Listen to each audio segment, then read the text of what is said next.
So Operation Anaconda was 6 months after 9/11. My team's mission that day was to put in an overwatch position supporting conventional forces in the valley below. Through a series of changes to our mission, we landed on top of the mountain, and as soon as we landed, our helicopter came under RPG, rocket-propelled grenade fire, and heavy machine gun fire.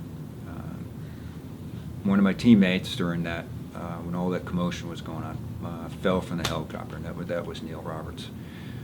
Our helicopter was airborne when he fell out, and the helicopter, through great effort of the air crew, we crash landed in enemy territory in the valley below. After we secured that helicopter, made it safe, I made the decision that we were going to make a immediate rescue attempt to go back and get Neil. And it was then that I led the team back up on top of that mountain, made several attempts, several assaults on enemy fighting positions using hand grenades and other bombs from aircraft very close to my position to effect that rescue. So the battle all in total was about 23 hours. The actual combat piece of that was probably about 14. When we crash landed in the valley and had to call another helicopter to come pick us up, and my mission at that point, originally I had my first mission was observation post. Second mission then becomes rescuing my teammate. Third mission was now the rescue of that air crew. So that's what I did first. I rescued that air crew, got them to a safe location. To do that, I had to get another helicopter. From that safe location, then I could turn my attention towards Neil. And I had some information that Neil was alive. So thinking through this, those people that are in command, that you have a burden, you have a responsibility towards your people. And I knew Neil was in trouble. I knew he was in the midst of the enemy, a numerically superior force, numerically superior to me. They had me outgunned. They were at extreme altitudes. We were in extreme temperatures, and pretty much operating at the extreme end of all our aircraft capabilities. So a lot of things were not going in our favor. But I didn't think that I could wait until that time when things were in our favor. I didn't think my teammate had that time. So as you can imagine, quite a very difficult decision to make. I knew at the time going back up there was going to be a one-way trip for me. So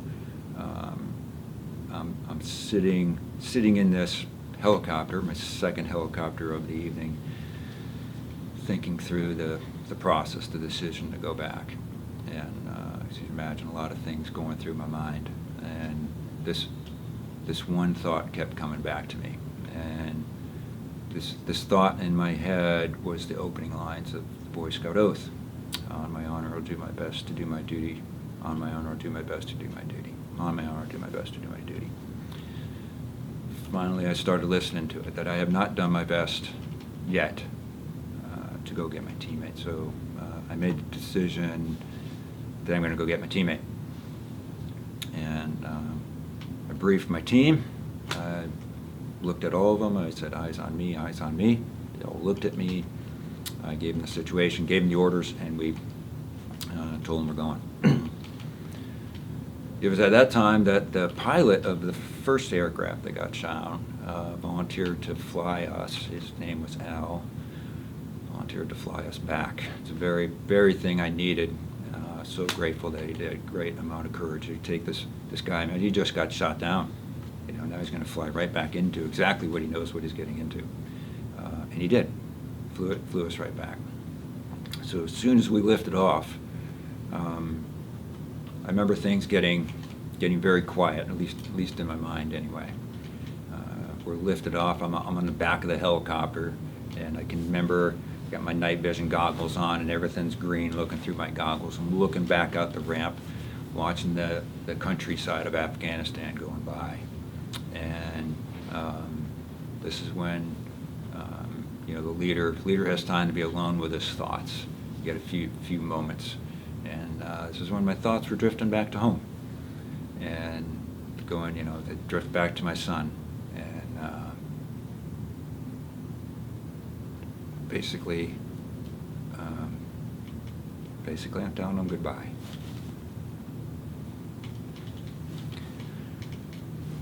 So, yeah, I love you, sorry for what's to come. And that's the last I thought of it. I compartmentalized it, put it away in the back of my head. Put my mind back on task. And I'm looking out that ramp. I grabbed, we're sitting right next to me, the ramp has these pistons that come up and down. And I reach over, I grab that piston of that aircraft. I stick my head about half outside the aircraft to look at my mountain coming up that I'm getting ready to go fight on. And I'm looking at it and I'm like, wow, what a majestic mountain this thing looks like. And what a crazy thought about what we were about ready to get to go do, looking at this thing. But that's what I thought about it. And then we landed. We were taking heavy fire coming in, and we landed. Upon landing, I remember that same helo pilot telling me over my headset, I had a headset on, and he tells me, "Team leader, good luck."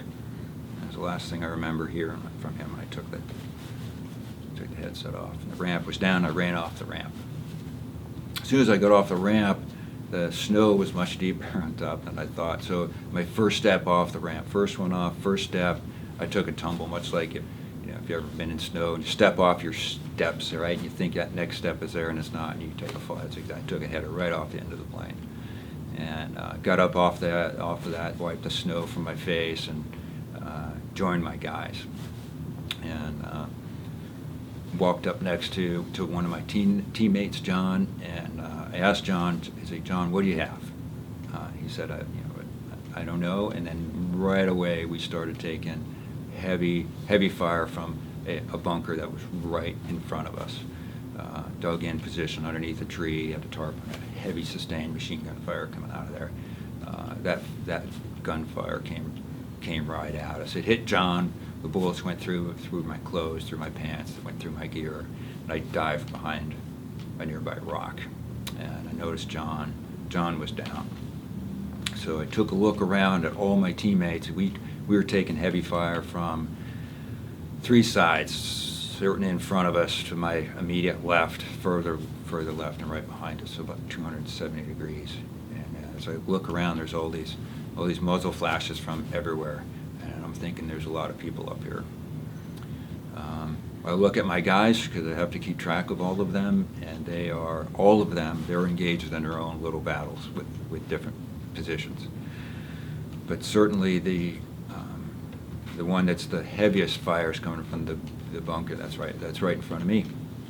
And I realized that, hey, we got to, we're all out in the open, and there's bullets snapping by our heads, like little snapping, and you can see puffs of snow coming up all around us, and the bullets, it's pretty heavy. We're out in the open. I know I got to silence this gun, this bunker, so pull a grenade out of my pocket and run up to it as quickly as I can, throw a grenade in there, and then dive back behind the rock.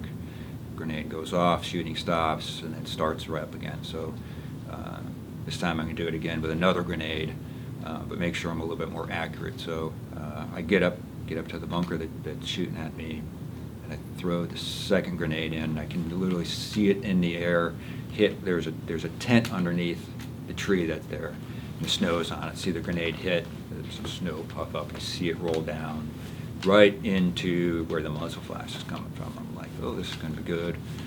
It goes off, but the gun only stops for a second and starts shooting. So again, this point I'm out of grenades, so I use my rifle. I should take rifle shots at the muzzle flash there. I just put my laser on it and pull the trigger and shoot in that way. Then I use my 40 millimeter grenade launcher that I have, And I use that to suppress the fire, the enemy fire that's coming at us from the left and behind us, because I'm too close to the other bunker for it to work. So I use all those grenades. That slows some of the enemy fire down a little bit, and I throw that gun away. Now I need to readdress the bunker where we're taking all the heavy fire from. So to do this, I'm going to do something a little different. I take my M60 gunner. It's right to my left. I take him and I put him on top of that rock, and I tell him to fire point blank down into that bunker. Shoot left, right, inflating fire into it. I'm going to come around behind him from his left, and he's going to shoot right in front of me. He hasn't come into the bunker, and that's the plan. He starts shooting right away. Big flame coming out of his gun. I can feel some of the heat coming off his muzzle flash almost, and then this brass coming out of the gun's coming out so fast it's really hitting me in the face, and I was like, I got to get away from that. I roll off the rock, and just as I start getting into position, an enemy grenade comes out of that bunker, blows up, and knocks my machine gunner down, and he's wounded now. So this is a time I look around at all my guys again, and I see there's still heavy amounts of fire coming in. I look over at John. I'm seeing no movement from John. He's in the exact same spot under the tree where I last saw him. And I realized that because we're out in the open, life expectancy now is going to be measured probably in seconds. So I got to do something a little different to secure this top of the mountain. So I make the command to. Okay. Yeah. So I realized I got to do something to something different up here. So I make the command that we're going to reposition my force just to another just over the side of the cliff. I'm going to consolidate my team, like bring them all together, and then we're going to use close air support from jets and other aircraft to suppress the enemy fire. And then I'm going to reoccupy the top of the mountain.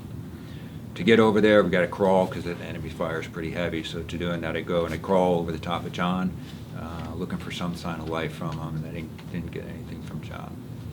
So we continue to relocate to another location. I get all my guys together, and as we're getting the guys together, I take another seriously wounded guy. He gets hit in the leg, ironically, from the very same machine gun where I was just fighting, or very same bunker. So now I got another wounded guy. So I get all our guys together in the trees, and it's really no more than probably 30 feet away from where our first engagement was. It's just now I have a little bit of terrain between me and the enemy guns, and I start calling in the close air support, which is in the form of an AC-130 gunship, and then eventually it was 500-pound bombs. Calling those in very very close to our position. And by that time, a lot of the sun is starting to come up, and we're starting to have incoming enemy mortar rounds are landing very close to us.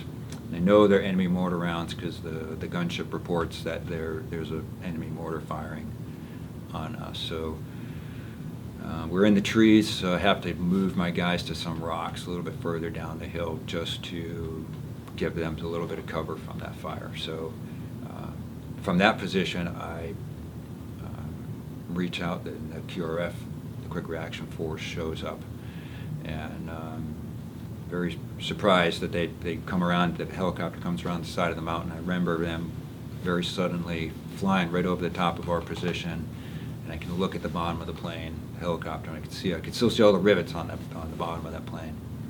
And it dawns on me that they're going to land right on top. And so I'm trying to make radio contact with them, and as soon as I do that, they themselves come under heavy fire from on top of the mountain. So now there's contact, heavy contact again, up on top of that mountain. So I'm able to contact the second helicopter from the Quick Reaction Force and direct them to land at a safe location. From that location, they unloaded the second half of that Ranger platoon, and they proceeded up to the top of the mountain and then secured the top of the mountain. So with that mountain secured, I could put my attention towards my guys and moving them to a location where I get my wounded evacuated, and that's what we did for the rest of the day, and then defended our position throughout the remainder of the day. And that evening we were extracted back to our base.